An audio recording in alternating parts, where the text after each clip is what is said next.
The Story 1. The Forest Mother's Lurk, a scary story from Reddit.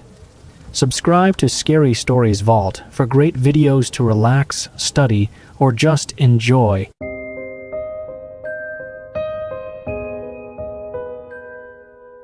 I had been babysitting for years, just to earn some extra money while finishing school. Most of my gigs were the standard neighborhood families with the typical well-behaved kids, nice homes, and all the usual routines. But that summer, I decided to step outside of my comfort zone. The problem was, I needed more cash than what the regulars were willing to pay. So I went a little further out of town. I found a job through a classified ad online. The family seemed nice enough, and though they lived a bit isolated, on the edge of a forest no less, I figured it would be no big deal. Besides, they were paying extra for the inconvenience, and I couldn't pass it up. The moment I arrived at the house, though, I knew something was off. The house was a small cabin, nestled so close to the woods that the trees almost seemed to engulf it. It was a two-story place, cozy in appearance but strange in its location. The family didn't have any neighbors for miles. It was the kind of isolation that made you feel like the woods were always watching, closing in. I had to admit, that setting immediately made me uneasy, but I wasn't about to lose the opportunity for some quick cash. The parents, kind but distant, introduced me to their son, Jason. He was a quiet kid, maybe 6 or 7 years old. He didn't talk much, and when he did, it was in short, clipped sentences that barely strung together. His face was blank, almost expressionless, except for his wide, dark eyes that seemed to watch everything but reveal nothing. Still, I figured he was just shy or maybe a little uncomfortable with a new babysitter. The house itself wasn't much different from other places I'd been, except for one key detail: the windows. There were so many of them, and every single one faced the forest. They were huge, almost floor to ceiling in the living room, allowing the trees to practically loom over the house. It was disconcerting. At any given moment, it felt like someone, or something, could be out there just staring in. It didn't help that the place was filled with knickknacks. Every surface seemed to be covered with weird little figurines, most of them animals. Porcelain, ceramic, metal, you name it. It gave the house a claustrophobic feel, as though the walls were closing in, crammed full of meaningless objects. I put Jason to bed early that first night. He didn't protest, didn't ask for stories or a glass of water. He just stared at me with those wide eyes and nodded when I said goodnight. I shrugged it off. He was probably one of those kids who preferred being left alone. After he was asleep, I wandered through the house, curious as always. I wasn't proud of it, but I liked snooping through people's things, just small stuff, like looking at photos or flipping through a book. It made the time go faster, and honestly, I enjoyed learning more about the families I babysat for. But this house, it felt different. I couldn't shake the sense that I shouldn't touch anything, shouldn't poke around too much. Something was off. The living room had an eerie stillness to it, like a place where time had stopped. I stood there for a while, just staring out the giant window that faced the woods. The moon was full, casting long silver shadows over the trees. The woods looked peaceful at first glance, but the longer I stared, the more unsettling it became. The trees seemed too still, almost unnatural in their quiet. It felt like they were holding their breath, waiting for something. That's when I saw it, a shadow darting between the trees. At first, I thought it was an animal, a deer maybe, but then it moved again, quicker this time, and the shape of it was all wrong. It was tall, too tall to be anything natural. And it was fast, unnaturally fast. I blinked, trying to focus, but whatever it was had disappeared into the dark. I told myself it was nothing, probably just my imagination. The moonlight can play tricks on your eyes, right? Still, I felt that creeping sensation you get when you're being watched, when something isn't quite right. The house was silent, too silent. I turned away from the window and tried to distract myself with the TV. It was around midnight, when I heard the creaking. The sound was soft at first, barely noticeable, but it grew louder, more deliberate. The kind of creaking wood makes when someone's walking, slow and heavy. I froze, listening intently. It was coming from upstairs. I immediately thought of Jason. Maybe he was up, wandering around. Maybe he had a nightmare or needed something. I got up, moving cautiously toward the stairs, the creaking continuing the entire time. My heart pounded as I climbed, one step at a time, the old wooden staircase groaning under my weight. But when I reached the top, the hallway was empty. Both bedroom doors were closed. "Jason?" I called softly, my voice barely above a whisper. No answer. I knocked on his door, the one closest to the stairs. Nothing. I slowly turned the knob and peeked inside. His bed was empty. The room was dark, but moonlight streamed in through the window, casting a pale glow across the room. The bed covers were tossed aside, as though he climbed out of bed in a hurry. I called his name again, a little louder this time. Still, nothing. I checked the parents' room next. Empty, of course. They weren't supposed to be back until the morning. But the creaking hadn't stopped. It was coming from above me, the attic. I didn't want to go up there. Every instinct screamed at me to stay away, to leave the house entirely. But I couldn't. Jason was up there. I had to make sure he was okay. The attic door was slightly ajar, a thin crack of darkness staring back at me. I reached out, my hand trembling, and pulled it open. The stairs leading up to the attic were narrow and steep, and the air smelled musty, like the place hadn't been used in years. The creaking had stopped now, replaced by a thick, heavy silence. I climbed the stairs slowly, each step groaning beneath my feet. At the top, I paused, squinting into the dim light. The attic was mostly empty, just a few old boxes and some forgotten furniture. But then, I saw him. Jason was standing by the tiny attic window, his back to me, staring out into the woods. His small silhouette was barely visible in the faint light. He didn't move, didn't make a sound. "Jason," I called softly, but he didn't respond. I approached him cautiously, my heart hammering in my chest. "What are you doing up here? It's late. Your parents are going to be home soon." He still didn't move, his gaze fixed on something outside the window. I followed his line of sight, peering out into the woods. At first I didn't see anything, just the same dark trees, the same eerie stillness. But then, as my eyes adjusted to the darkness, I saw movement. A shadow. It was there again, darting between the trees, the same tall, fast figure I'd seen earlier. My breath caught in my throat, and I stepped back from the window, instinctively pulling Jason with me. "What are you looking at?" I asked, my voice trembling. Finally, he spoke, his voice flat and emotionless. I stared at him, confused. "Your mother? Jason, your mom's not out there. She's with your dad. They'll be home soon." He shook his head slowly, his eyes still fixed on the window. "She's out there." A chill ran down my spine. There was something deeply unsettling about the way he said it, so matter-of-fact, as if it were the most normal thing in the world, but it wasn't. None of this was normal. I pulled him away from the window, trying to keep my voice steady. "Come on, let's go back downstairs. It's not safe up here." Jason didn't protest as I led him back down the attic stairs, but he kept glancing over his shoulder, as though expecting something to follow us.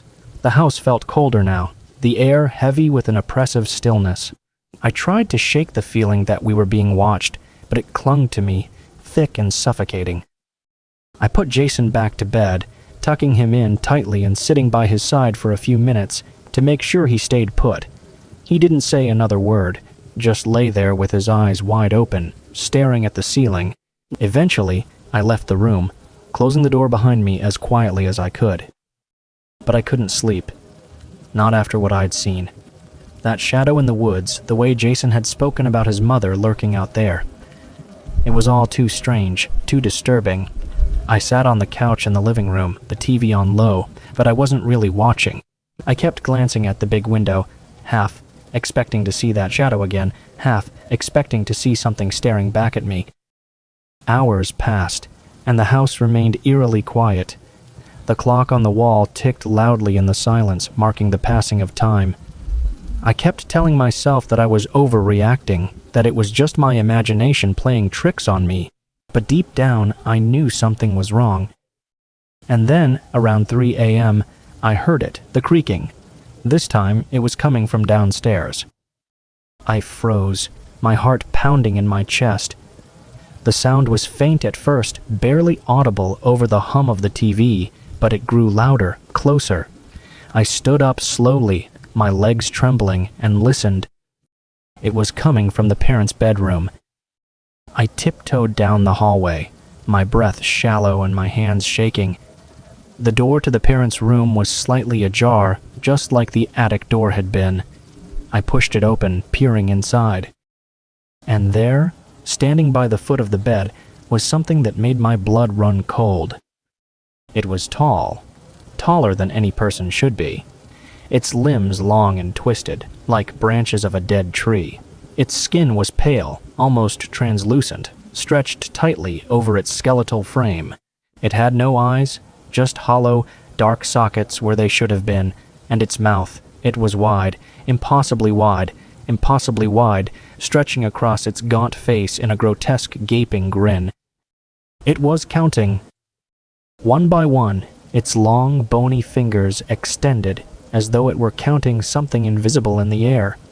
Its head tilted to the side, the grin never faltering, as it moved its fingers slowly, deliberately.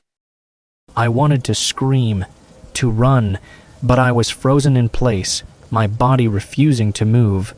I watched in horror as the creature finished counting, and then slowly turned its head toward me.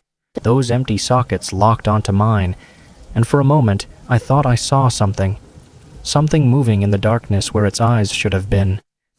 And then it started toward me. I don't know how I managed to move, but somehow I did. The moment the creature took its first step toward me, my legs sprang to life, and I bolted out of the room. My heart was pounding so hard it felt like it might burst from my chest. I didn't look back as I ran down the hallway toward Jason's room. I slammed the door open, expecting to see him asleep in bed. But he wasn't there. The sheets were thrown back, the bed empty, and my stomach dropped. Where had he gone? My thoughts raced, panic setting in as I looked around frantically. He couldn't have left the room without me hearing, could he? The house was so quiet, every creak and groan of the old wood was amplified tenfold. How could a little boy move so silently? The air in the room was thick and heavy, like the atmosphere had shifted. It was oppressive, making it hard to breathe. My throat tightened as I scanned the room once more, feeling the chill creeping up my spine. "Jason?" I called out softly, barely a whisper, as if speaking too loud would alert whatever was out there. Then I heard it, a faint noise, barely perceptible but unmistakably there. A soft giggle, childlike but somehow wrong. It was coming from the attic again. My heart stopped. I didn't want to go back up there. Every fiber of my being screamed for me to leave the house, to get out while I still could. But Jason was up there. Jason was up there. I couldn't just leave him behind. My feet felt like lead, and I made my way back toward the attic stairs. The door was still slightly open, that thin crack of darkness staring back at me like it was daring me to come closer. I swallowed hard, gripping the railing as I forced myself to climb the narrow staircase once again. Each step felt like it could be my last, the wooden boards groaning ominously beneath my weight. At the top of the stairs, I paused, listening for any sign of movement. The attic was dark, only a faint sliver of moonlight filtering in through the small window. I could barely see anything, just shadows and shapes that seemed to move in the dim light. "Jason?" I whispered, my voice trembling. The giggling stopped abruptly, replaced by an eerie silence. My heart pounded in my ears as I stepped further into the attic, my eyes scanning the darkness for any sign of him. That's when I saw him, standing by the window, just as he had been before. But something was different this time. His back was still to me, but his posture was rigid, unnatural. His small frame seemed wrong somehow, like he was no longer a little boy, and there, standing just behind him, was the creature. It was hunched over, its long, twisted arms hanging loosely at its sides, those bony fingers twitching slightly as it stood behind Jason. Its head was tilted to the side, as though it were studying him, waiting. The grin on its face had widened, stretching impossibly across its gaunt features, revealing rows of sharp, jagged teeth. My breath caught in my throat as I watched, frozen in place, unsure of what to do. I wanted to scream, to grab Jason and run, but I couldn't move. It was like the air had turned to ice, freezing me in place. "Jason!" I called out, my voice barely a whisper.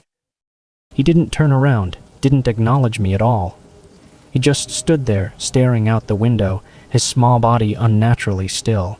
The creature's long fingers twitched again, and it took a slow, deliberate step closer to him. I had to do something. I couldn't just stand there and watch whatever this thing was do, whatever it planned to do. Summoning every ounce of courage I had left, I took a step forward. "Jason, we need to go," I said, my voice louder now, more urgent. Finally, he turned to look at me.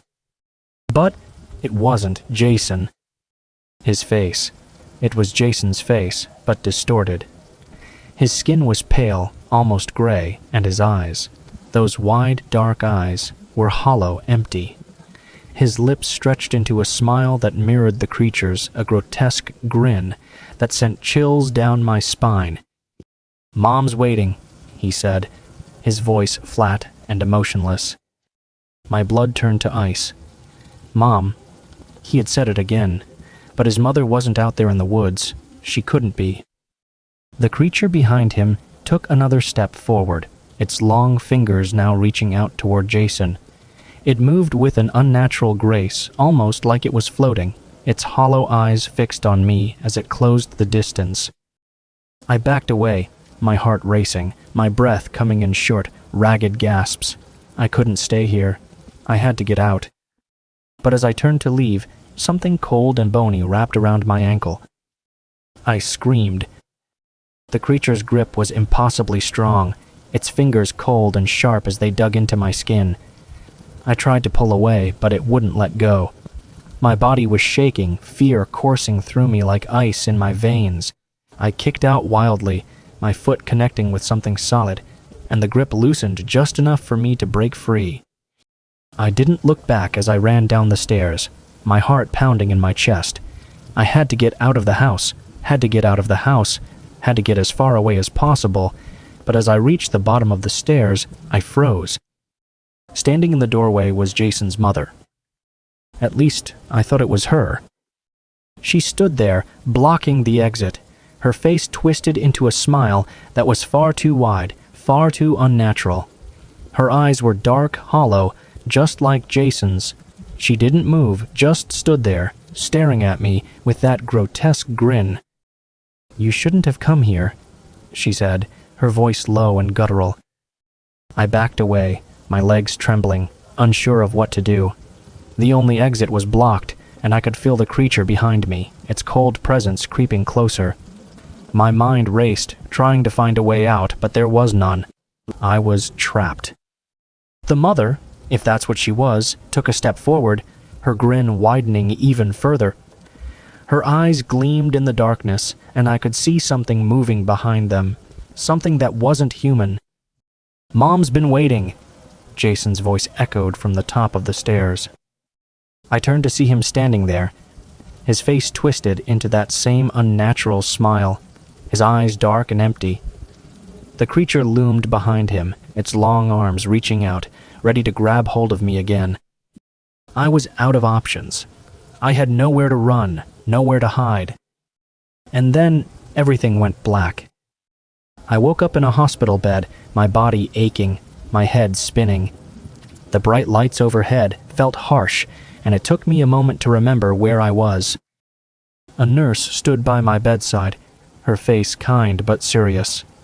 "You're awake," she said softly. "You've been through quite an ordeal." I blinked, trying to piece together what had happened. The last thing I remembered was that house, the creature, Jason, and his mother. My heart raced as the memories flooded back, and I struggled to sit up. "What happened? Where am I?" I asked, my voice hoarse. The nurse gently pushed me back down, her expression sympathetic. "You were found unconscious outside a house near the woods. Some hikers found you and called an ambulance." I stared at her, my mind racing. The house, the family. Jason. I couldn't find the words to explain what had happened, but the look on her face told me she already knew what I was going to ask. "There was no one else at the house," she said quietly. "It's been abandoned for years." My blood ran cold. That couldn't be right. I had seen them. I had spoken to Jason, to his parents. They were real. They had to be. "No," I said, shaking my head. "That's not possible. There was a boy, Jason. I was babysitting him, and his parents, they were there." The nurse's expression didn't change. "The house has been abandoned for over a decade. The family that lived there disappeared. They were never found." I stared at her, my mind reeling. But I saw them. I talked to them. Her eyes softened, and she reached out to touch my arm. Sometimes our minds play tricks on us, especially after something traumatic. "You've been through a lot." I shook my head again, refusing to believe what she was saying. It couldn't be true. It just couldn't. But deep down, I knew. I could still feel the cold grip of the creature on my ankle, could still hear Jason's flat, emotionless voice echoing in my mind. The memory of that house, of those hollow eyes and grotesque smiles, would never leave me. As the nurse left the room, I lay back in the bed, my heart heavy with the weight of the truth. Jason's mother had been lurking in the woods, just as he said. And now she was waiting for me. That night, as I lay in the hospital bed, staring up at the ceiling, I couldn't shake the feeling that I was being watched.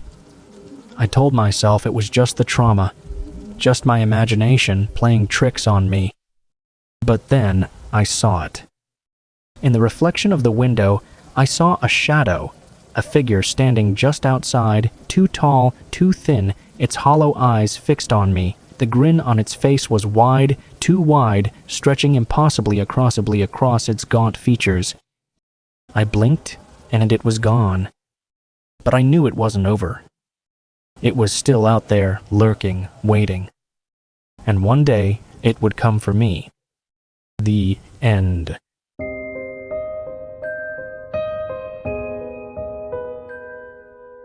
The story 2. She watches from shadows. I don't know how to explain it. I'm sitting here, staring at the blinking cursor on my laptop, trying to put everything into words. Maybe if I write it all down, it'll make sense. Or maybe it'll help me see if I really have gone insane. Either way, I need to get this out. I need someone else to hear what's been happening. My wife, Lynn, has always been the serious type. We've been together for 6 years, married for just over a year. We've had our ups and downs like any couple, but she's always been steady. Predictable even. She's thoughtful, organized, kind, but never playful. She's never been one to joke around, and honestly, that's always been fine with me. I'm more of the goofy one in the relationship, and her seriousness balanced us out. At least, that's how it used to be. The first time I noticed something strange was a few months ago, back in June. It was a Sunday morning, and I was getting ready for work, rushing because I was running late as usual. I'd just finished pouring myself a cup of coffee and was heading toward the front door when I saw her. Lynn was standing in the hallway, peeking at me from around the corner. At first, I thought she was just checking on me, or maybe had something to say, but she wasn't moving. She was just staring. I could only see half of her face, her wide eyes peeking out from the edge of the wall. Her dark hair hung down, covering most of her cheek, but I could still make out the rest of her expression. She wasn't smiling. She wasn't frowning either, just blank. It startled me, enough to make me spill some coffee on my pants. "Geez, Lynn," I said, wiping at the stain. "You scared the crap out of me. What are you doing?" She didn't say anything. Instead, she just pulled back, disappearing from view. I stood there for a second, confused, before heading down the hallway to find her. I thought maybe she was messing with me, though that wasn't like her at all. When I reached the living room, she was sitting on the couch, her legs crossed, flipping through a magazine like nothing had happened. "Why were you peeking at me like that?" I asked, still a little on edge. She looked up at me, her face calm, almost serene. I hesitated, in the hallway, just now. She shook her head slowly. "I don't know what you're talking about. I've been sitting here." I wanted to press her on it, but something about the way she looked at me, so casually, so normally, made me drop it. Maybe I'd imagined it. Maybe I'd been so caught up in trying not to be late that my mind played tricks on me. I chalked it up to stress, kissed her on the cheek, and headed to work. But that was just the beginning. 3 days later, it happened again. This time, it was 2 a.m. I'd woken up to get a drink of water, and as I was standing in the kitchen, something made the hairs on the back of my neck stand up. I looked down, and there she was again, Lynn, peeking at me from behind the kitchen island. She was crouched down, her hands pressed against the floor, just her head visible. Her eyes were wide, unblinking, staring up at me from the darkness. And this time, there was something else, something worse. She was smiling. Not a warm, loving smile. No, this was different. It was too wide, too forced, like a mask of happiness that didn't belong on her face. Her lips stretched unnaturally, and her teeth glinted in the dim light. I froze. For a long moment, neither of us moved.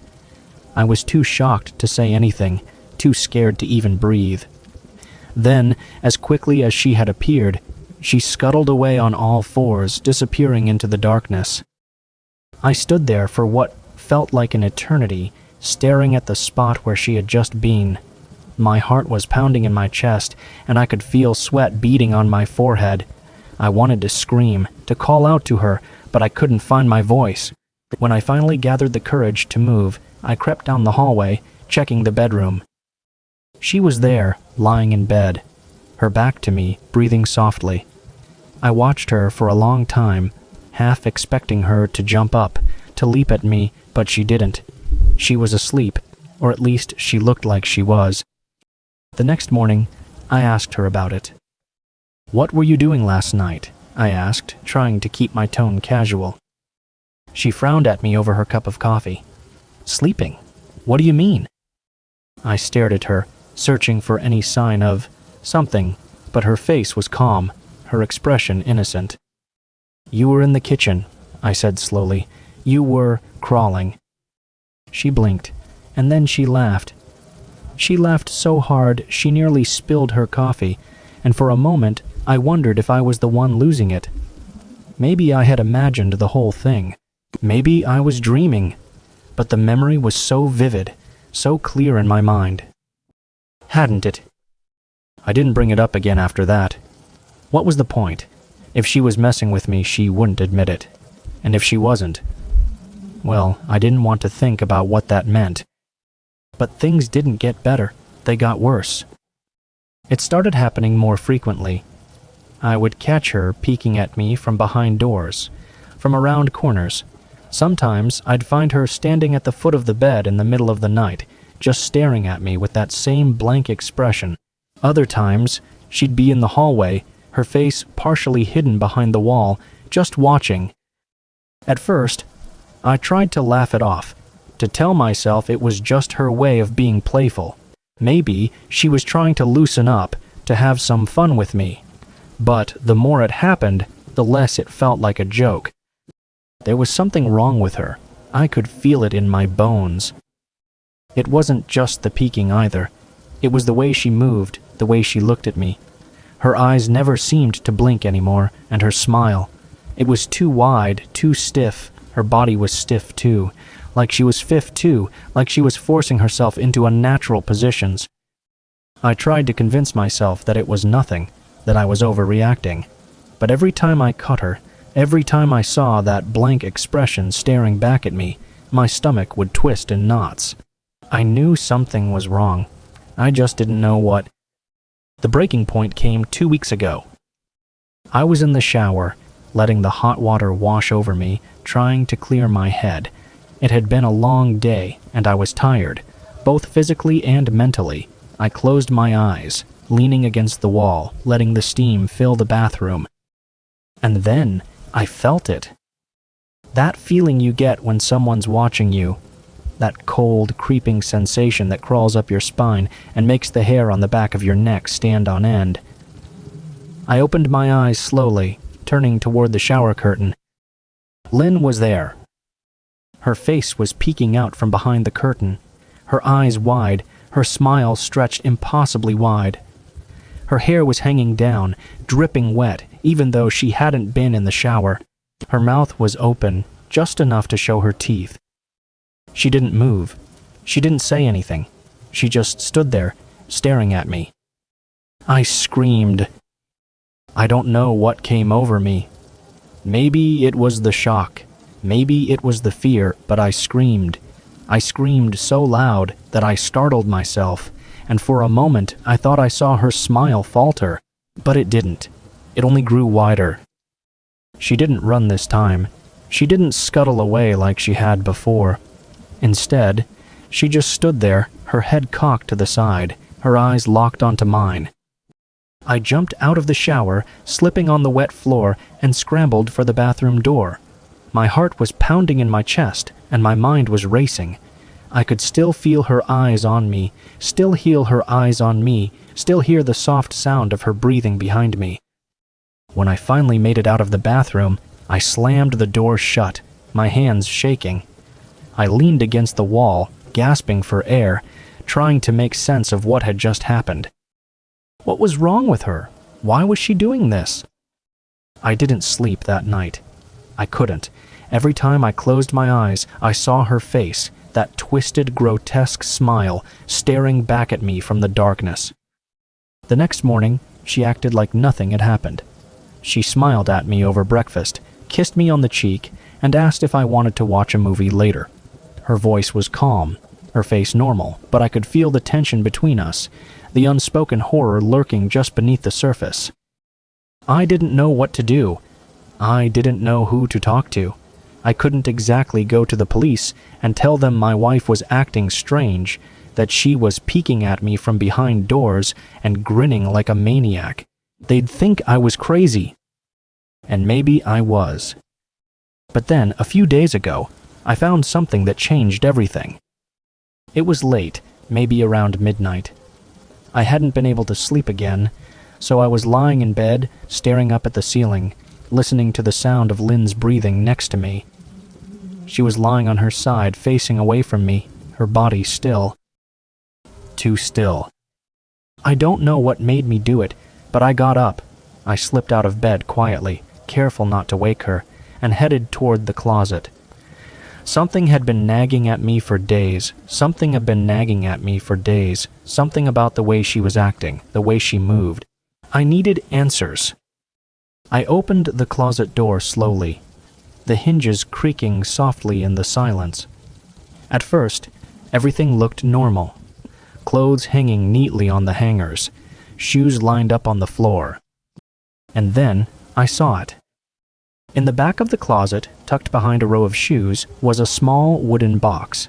It was old, worn, the wood cracked and splintered in places. My heart skipped a beat as I reached for it, my hands trembling. I don't know why I was scared. It was just a box, but something about it felt wrong. I opened it. Inside were dozens of small glass jars. Each one was filled with a thick, dark liquid, and at the bottom of each jar was a small, round object. Eyes.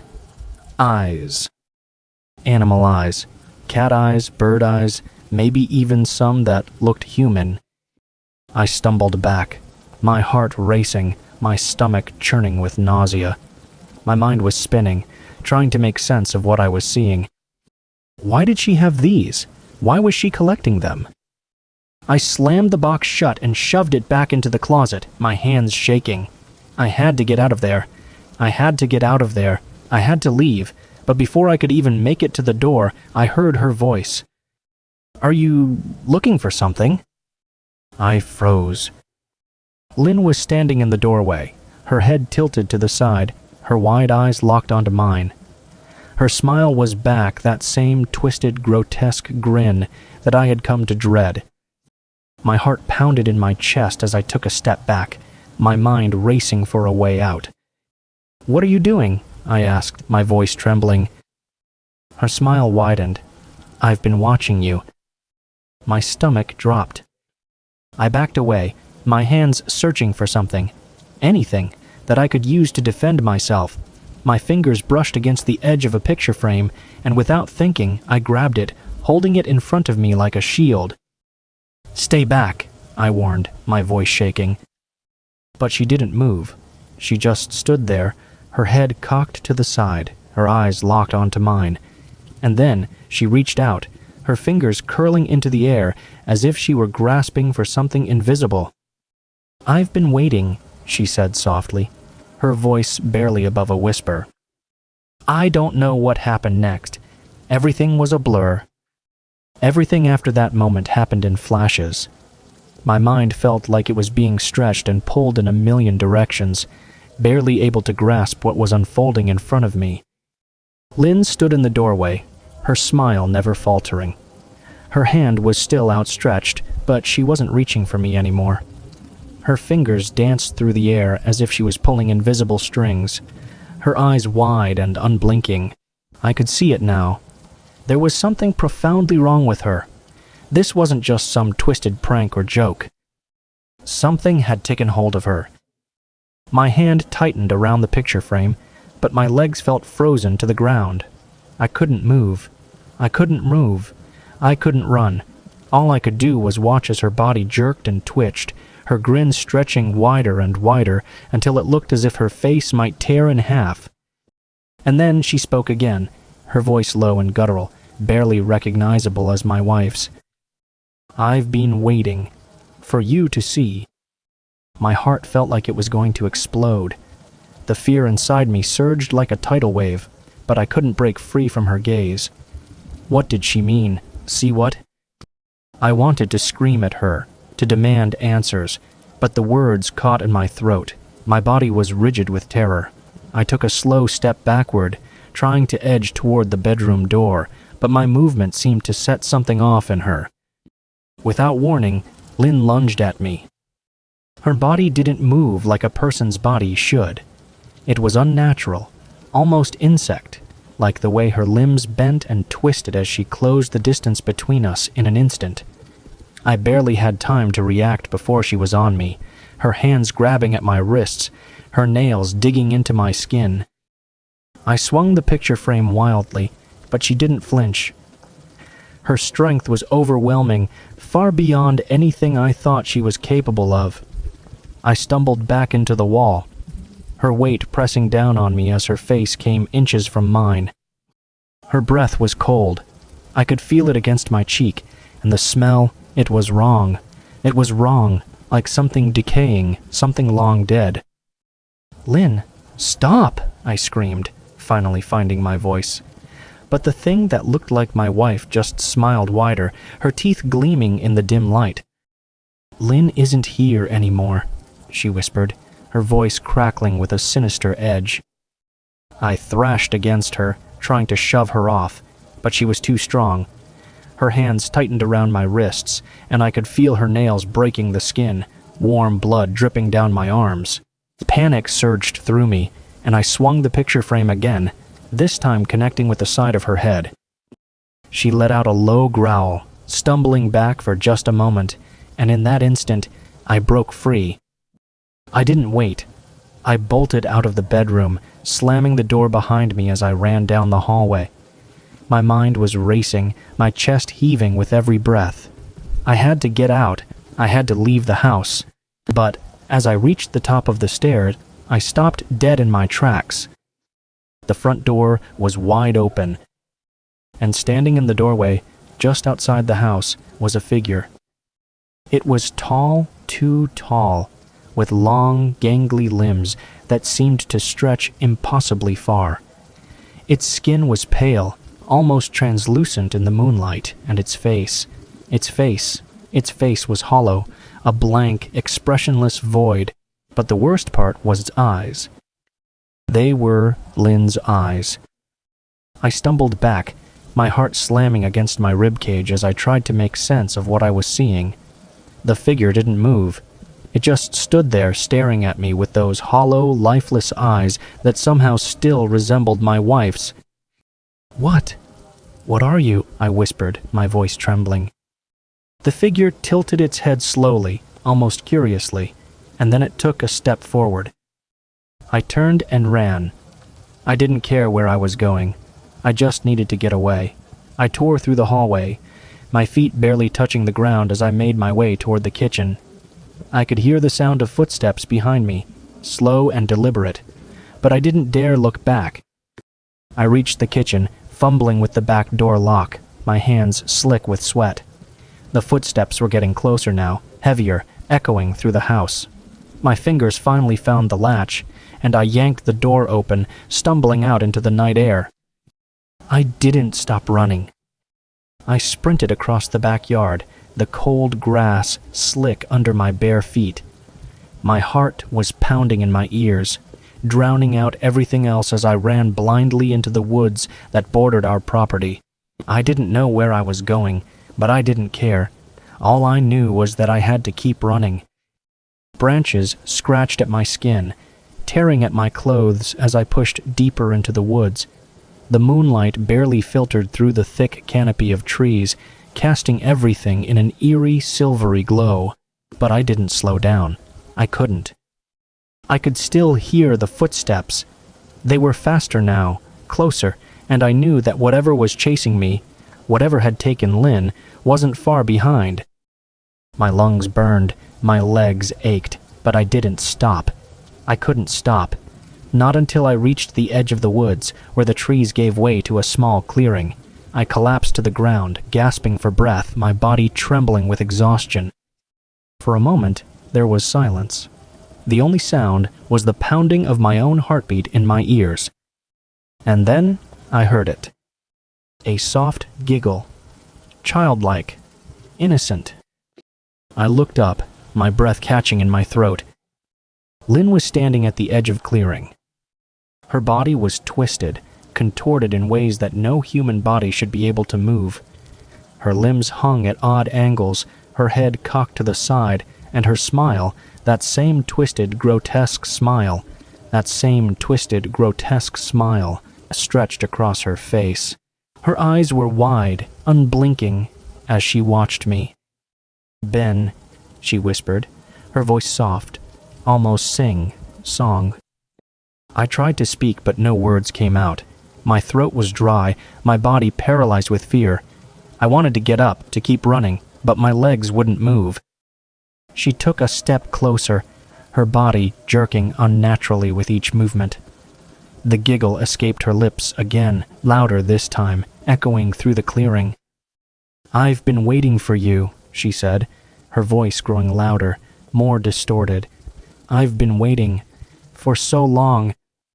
My mind was spinning, trying to make sense of what was happening. This couldn't be real.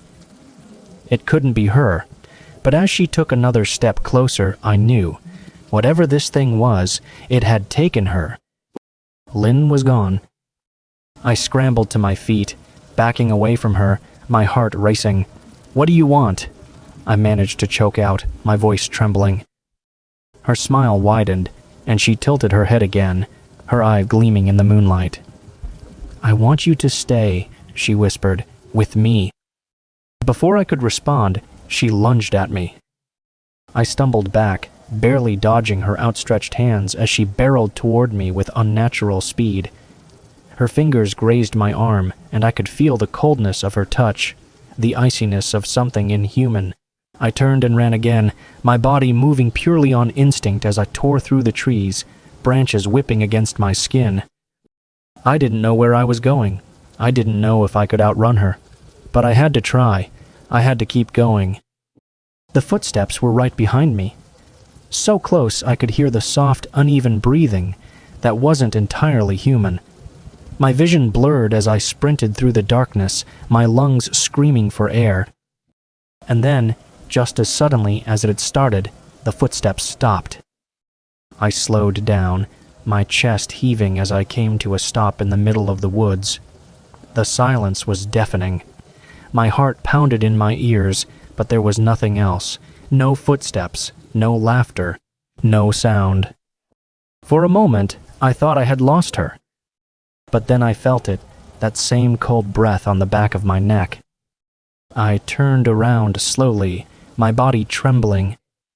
Lynn was standing right behind me, her face inches from mine. Her smile was gone now, replaced by something far worse. Her eyes were wide, bloodshot, and there was a hunger in them that I had never seen before. Her hands twitched at her sides, her fingers curling into claws. "You can't leave," she whispered, her voice low and guttural. "You belong to me." I didn't have time to react. Her hands shot out, grabbing me by the throat, and before I knew it, I was on ground, her weight pressing down on me. I gasped for air, my hands clawing at hers, but her grip was ironclad. The world around me started to blur, my vision darkening as the pressure on my throat increased. And then, just as I was about to pass out, she leaned down, her lips brushing against my ear. "See you soon?" she whispered, her voice dripping with malice. Everything went black. I woke up in a hospital bed, my throat sore, my body aching. The sterile smell of disinfectant filled my nose, and the bright fluorescent lights above me made my head throb. A nurse was standing by my bedside, her expression concerned. "You're awake," she said softly. I tried to speak, but my voice came out as a hoarse croak. My throat burned, and I winced at the pain. The nurse quickly brought me a glass of water, helping me sit up as I took a sip. "What happened?" I asked, my voice barely above a whisper. The nurse exchanged a glance with the doctor standing beside her. "You were found in the woods," she said gently, "unconscious. Some hikers found you and brought you here." I blinked, trying to process what she was saying. The woods. Lynn. Where is she? The nurse's expression faltered, and the doctor cleared his throat. "There was no one else in the woods, sir," he said. "You were alone." Alone. The word echoed in my mind, and I felt a cold chill run down my spine. That couldn't be right. Lynn had been there. She had attacked me. She had attacked me. "Sir," the doctor said, his voice calm but firm, "your wife." I stared at him, my mind reeling. No, that couldn't be true. I had seen her. She had been with me. She had... My thoughts were interrupted by the sound of a soft giggle. I froze. It was faint, barely audible, but unmistakable. That same giggle. I turned toward the window, my heart pounding in my chest. And there, standing just outside the window, was Lynn. Her face was twisted into that same grotesque smile, her eyes wide and unblinking. She pressed her hand against the glass, her fingers leaving bloody streaks as she whispered, "I'll be waiting."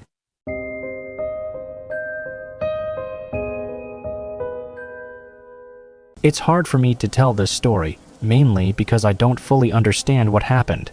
But I feel like I need to, if only to get it off my chest. And maybe, just maybe, it'll help me make some sense of it. You see, it wasn't supposed to be anything unusual. Just a weekend trip, a couple of friends, a cabin in the woods. But what happened in those woods, I can't explain it, and I don't know if I ever will. It was early November, and the air had already taken on that biting chill, the kind that seeps into your bones. My friend Adam had suggested the trip. He'd found this old cabin a few hours outside the city, deep in the woods. It sounded like the perfect escape from work and everything else. I was excited. Adam, his girlfriend Claire, and my best friend Nate were all coming, so it was going to be a fun weekend. Just the four of us. We left on a Friday afternoon, cramming all our stuff into the back of Nate's SUV. The drive was pleasant enough. Quiet roads, autumn leaves still clinging to the trees, their colors muted by the gray skies. I remember thinking how peaceful it was, how calm everything felt. In hindsight, maybe it was too calm. The cabin was, well, rustic. That's probably the best word for it. Old wooden walls, a stone fireplace, no electricity, and just enough space for the four of us.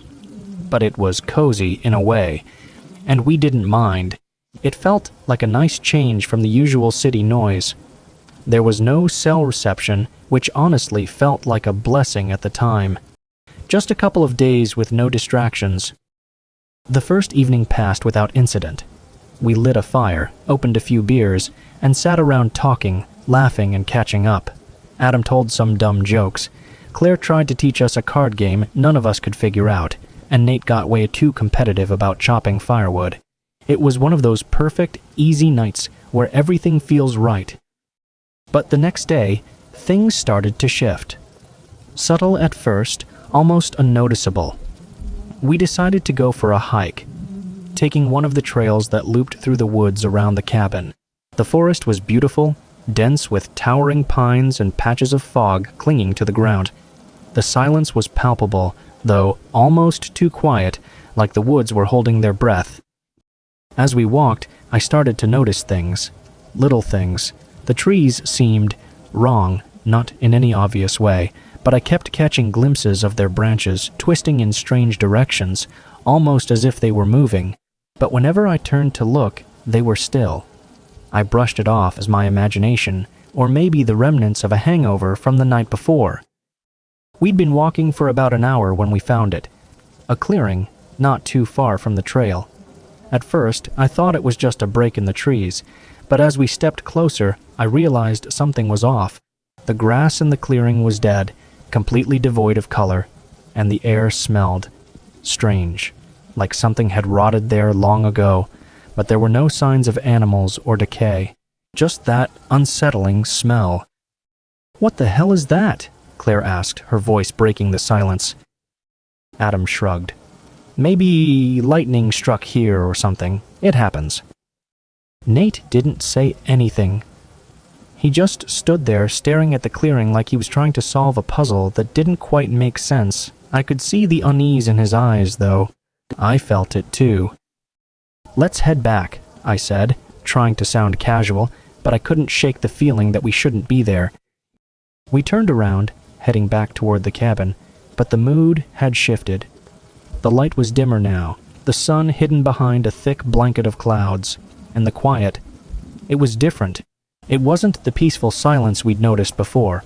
It was heavy, oppressive, like the forest was watching us. No one spoke on the way back, not until we got to the cabin. That's when Nate finally said something. "Did it feel weird to you guys out there?" he asked, his voice low, almost hesitant. Claire laughed, but it was nervous. "You mean other than the creepy dead clearing?" "No, it wasn't just that," Nate continued. "I don't know. It just felt wrong, like we weren't supposed to be there." Adam waved him off, trying to lighten the mood. "You're just freaked out because we watched that horror movie last weekend. Come on, man, it's just a bunch of trees." But I knew Nate wasn't joking. I could feel it too, and when I lay in bed that night, staring at the dark wooden ceiling, I couldn't shake the feeling that something was out there, just beyond the trees, watching, waiting. I must have drifted off at some point because I woke up to the sound of knocking. At first, I thought it was the wind rattling the shutters or something, but then I heard it again. 3 slow, deliberate knocks. It was coming from the front door. My heart pounded in my chest as I sat up, listening. The cabin was dead silent, the only sound the soft crackling of the fire in the hearth. But then the knocks came again, louder this time. 3 sharp raps, like someone or something was trying to get in. I climbed out of bed, my feet cold against the wooden floor, and crept to the door. I don't know what I was expecting, but when I opened it, there was no one there. There was no one there.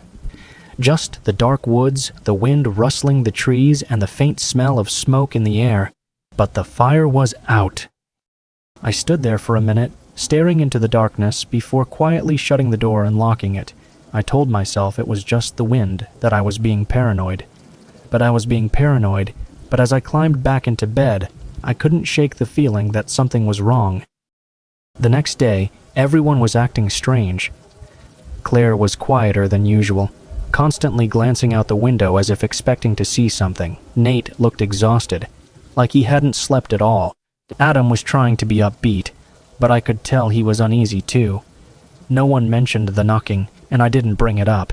I wasn't sure if it had really happened, or if it was just a bad dream. But things only got worse from there. We spent most of the day inside the cabin, avoiding the woods. Adam suggested going for another hike, but no one seemed interested. I think we were all scared, though none of us wanted to admit it. The tension was suffocating, and by the time night fell, it was clear that something was seriously wrong. It started with the footsteps. At first, they were faint, barely audible over the crackling of the fire. But as the night wore on, they grew louder, more distinct. Slow, deliberate steps, circling the cabin. We all heard them, but no one said a word. We just sat there, listening, too terrified to move. At some point, Adam finally broke the silence. "Did you guys hear that?" he asked, his voice trembling. Nate nodded, his eyes wide with fear. "Yeah." "Maybe it's just an animal," Claire whispered, though she didn't sound convinced. But we all knew it wasn't an animal. Animals don't walk like that. Animals don't knock on doors. The footsteps continued, pacing back and forth outside the cabin, stopping every few minutes before starting up again.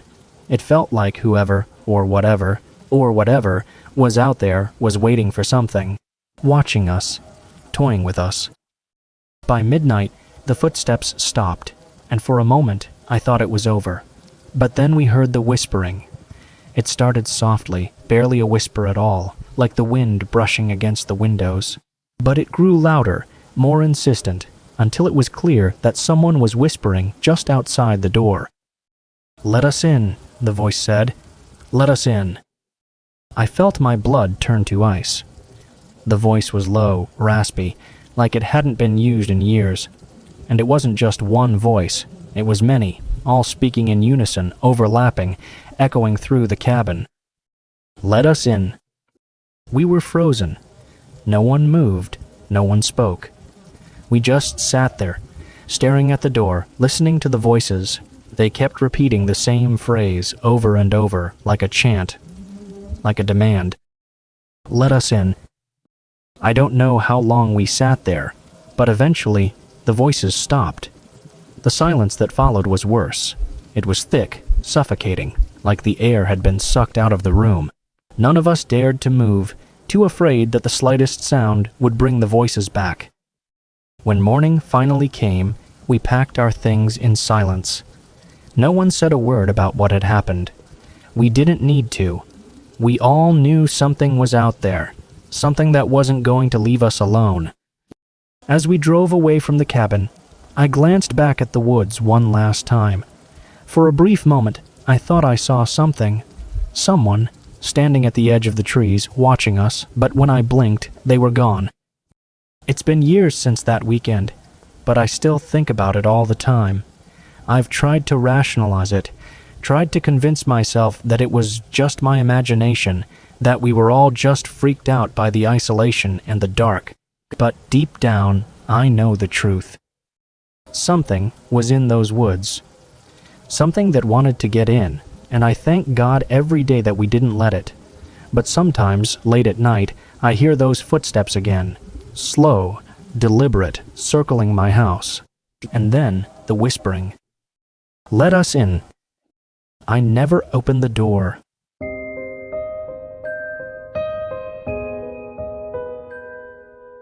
You know how some memories just get lodged in your brain, no matter how hard you try to forget them.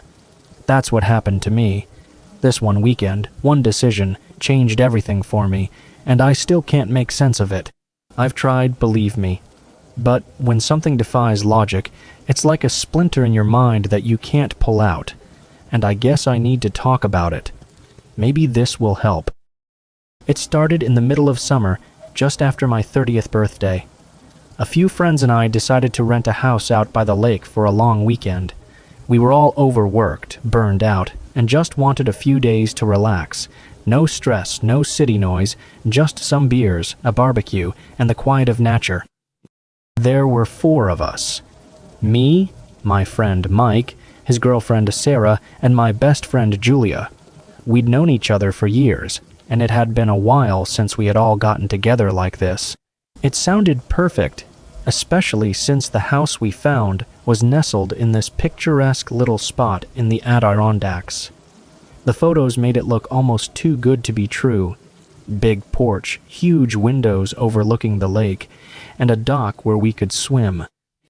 We set out early on Friday, making the 3-hour drive from the city without any issues. When we finally pulled up to the house, I'll admit, it was even better than the pictures. It looked like one of those perfect getaway spots you see in travel magazines. Mike immediately cracked open a beer. Julia and Sarah started exploring the house, and I just stood there on the porch, taking it all in. It was peaceful. The first day passed without incident. We spent most of the time lounging by the lake, grilling burgers, and catching up on life. There was a short hiking trail nearby, so we took a quick walk through the woods, but we didn't venture too far, just enough to feel like we were in the middle of nowhere. By the time the sun set, we were all in that relaxed, hazy state, enjoying the simple quiet that only comes when you're far from civilization. That night, something odd happened. Not terrifying, just weird. We were all in the living room playing cards when we heard this strange noise from outside. It was faint at first, almost like a soft buzzing. I thought maybe it was a swarm of insects, but the sound grew louder and sharper, like, I don't even know how to describe it, like someone rubbing metal against metal, a kind of scraping sound, but drawn out and distant. "What the hell is that?" Julia asked, setting down her cards. Mike shrugged.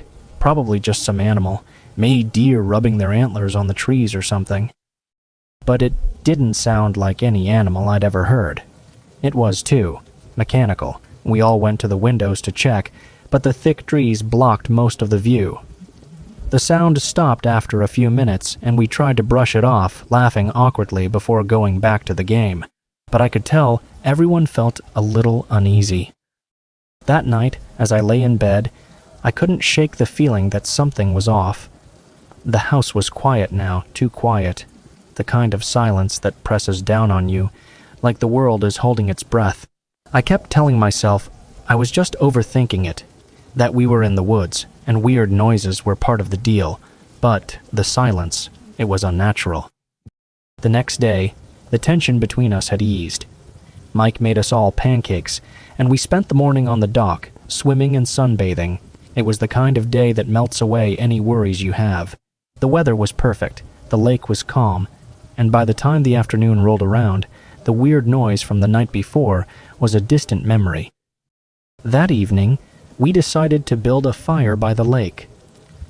There was an old fire pit near the shore, and as the sun dipped below the horizon, the sky turned this deep orange and pink, casting long shadows across the water.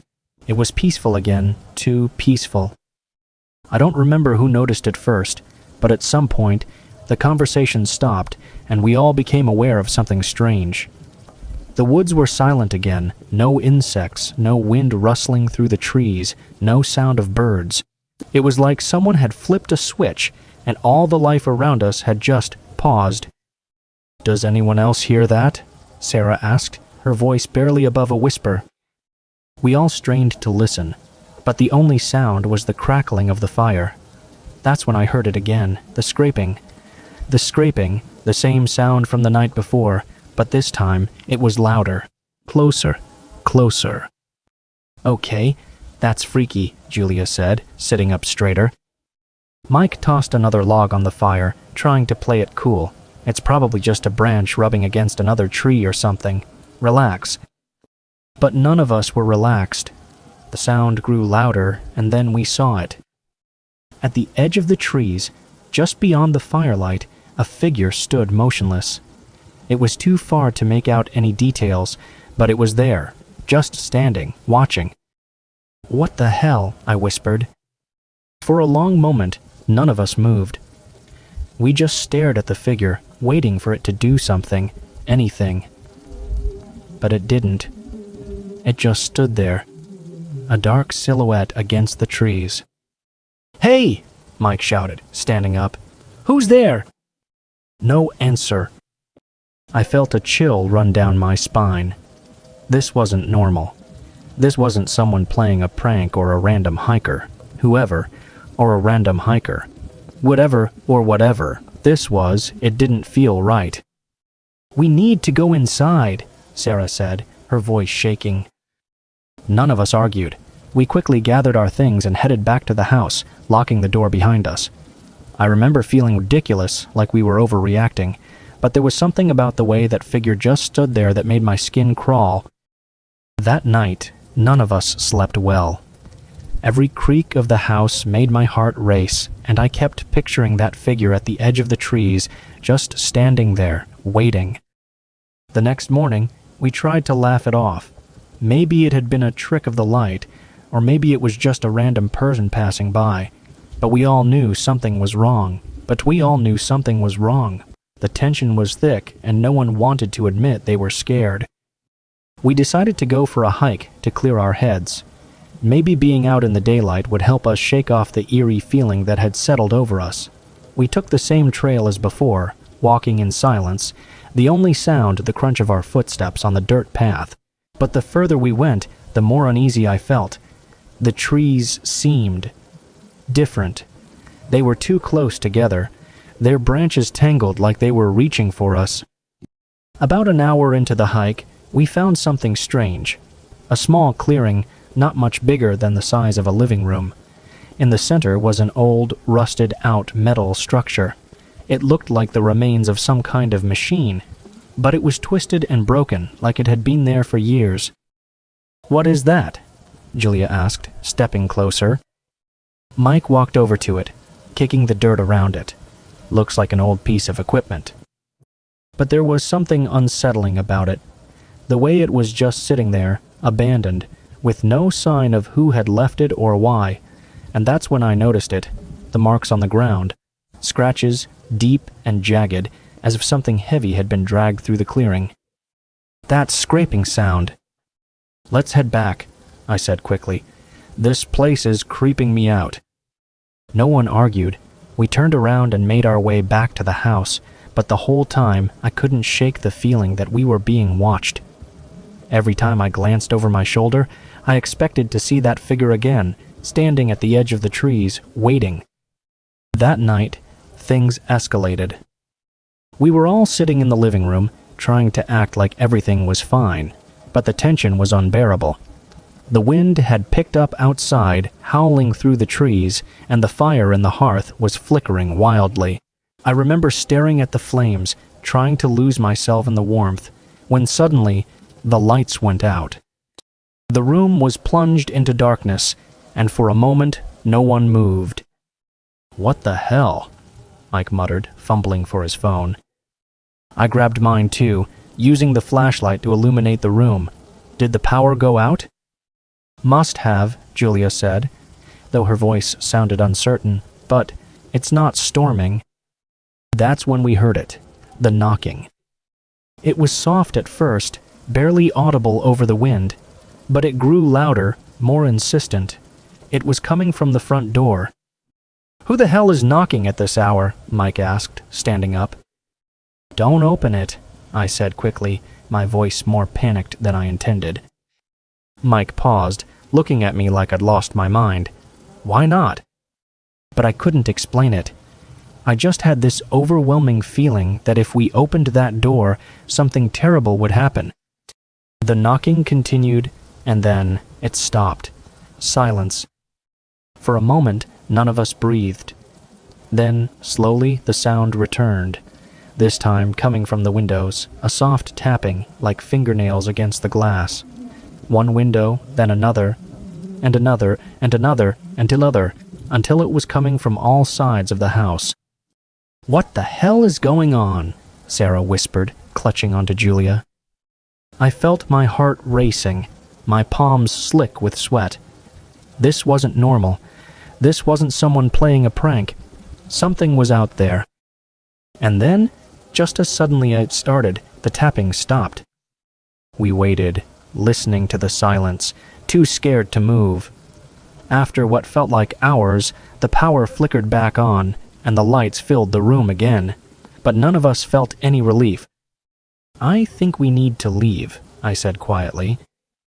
Everyone nodded in agreement. The next morning, we packed up and left as quickly as we could. The ride home was tense, no one speaking much, but I knew we were all thinking the same thing. What the hell had happened out there? It's been weeks since that weekend, and I still don't have any answers. Sometimes, late at night, I'll hear that scraping sound again, faint but unmistakable. I'll look out the window, expecting to see that figure at the edge of the trees, just standing there, waiting. But there's nothing. I've tried to forget about it, to convince myself that it was all just our imaginations playing tricks on us. But deep down, I know the truth. Something was out there. Something was watching us, and I have a feeling it's still watching.